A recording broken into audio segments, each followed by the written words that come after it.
Hello, this is Father Simeon Gallagher, again with you for a simple word. I'm very happy to be with you once again. As you know, these are little anticipatory conferences anticipating the gospel passage for the coming Sunday. So we're looking now at the 6th Sunday in Easter time, and that would put us, if I'm not mistaken, at the 14th of May. So we will notice in the gospel that the Holy Spirit in the text this morning is referred to as an advocate. And we are familiar with that word from the world of law and so forth, but at the same time, it doesn't completely capture the movement and the essence of the Holy Spirit in our lives. The Holy Spirit is notoriously difficult to simplify. Sometimes we use the masculine pronoun and refer to the Holy Spirit as a he. Sometimes we use the feminine pronoun and refer to the Holy Spirit by she. One of the things, of course, that's a relief is that we can't get caught up in all of this theological language and these cultural kinds of things, because what's important is the movement of the Spirit, regardless of the sex of the Spirit. And what the Spirit, of course, encourages us to do is to enter more deeply into our Christian identity, enter more deeply into the living of a Christian way of life. And the power of the Spirit brings the graces and the helps that we need. For my generation, this requires a bit of rethinking.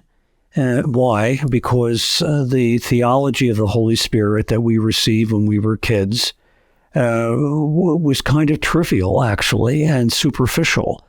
We were told to turn to the Holy Spirit the night before a major exam and pray our little hearts out so that when we woke up in the morning, we would have a whole bunch of infused knowledge, especially about a subject that we really hadn't studied all that thoroughly, or to turn to the Holy Spirit when we look through the rearview mirror and see the state trooper coming up behind the car with his ticket book already open. We should certainly turn to the Spirit in those kinds of situations. But one of the most important contributions that came into the Western theological world was the charismatic prayer groups in the early 1960s and 70s, because they went to the Eastern Christian world, where the presence of the Spirit has always been invoked, always appreciated, and they have brought over the power of the Holy Spirit into our lives and have taught us that the presence of the Spirit, the movement of the Spirit in our lives, is not just to get out of trivial difficulties, but that the Spirit is given to us in baptism, strengthened in us in the sacrament of confirmation. The presence of the Spirit is renewed within us every time we go to confession and receive the Eucharist. And the meaning of the presence of the Spirit in our lives is what? That we have wisdom, we have knowledge, we have common sense, so that we do not live our lives in mayhem and in chaos, because we haven't taken the time to think things through and haven't taken the time to reflect on statements that we're about to make, decisions that we're about to engage in, that we slow down and we listen to the Spirit, and that the Spirit takes on our very existence and guides us and directs us. That's one of the reasons why I remember reading a number of years ago, there's a very primitive tribe in equatorial Africa. They're called the Kyrie, K-A-R-E tribe. And when the European biblical scholars were trying to translate the New Testament into the language of that particular primitive people, they had no word in their language that they could use to articulate advocate, because it wasn't part of their vocabulary. However, these scholars listened to the way people thought and listened to the way people dealt with situations, and then they came upon a beautiful insight. And the insight was this, that in that tribe, in that primitive people, when they set out on a long journey, everyone takes the provisions that will be necessary for the journey, the food, the shelter, the tents, and so forth, the water. They take, each of them has something that they're carrying, except one of the people takes nothing. And that was an interesting piece of insight for these European scholars. They said, well, what's that all about?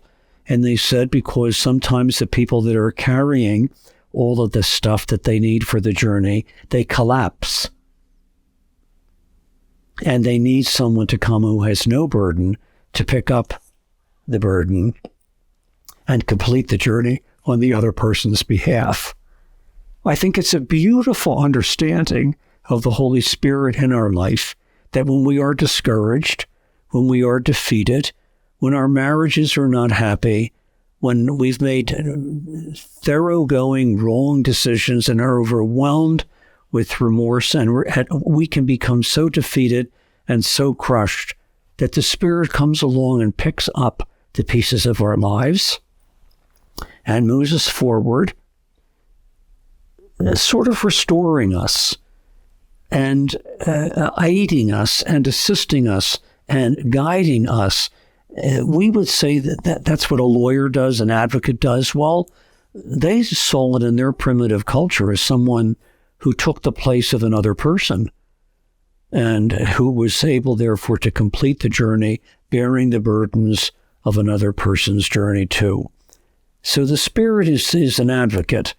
Many words have been used: counselor, paraclete, those wonderful pieces of vocabulary. But I think that when we listen to the texts this coming Sunday, we will hear the Spirit described as an advocate, and that means that the movement of the Spirit is always a movement of redemption and salvation and assistance, picking us up, brushing us off, and helping us to start all over again.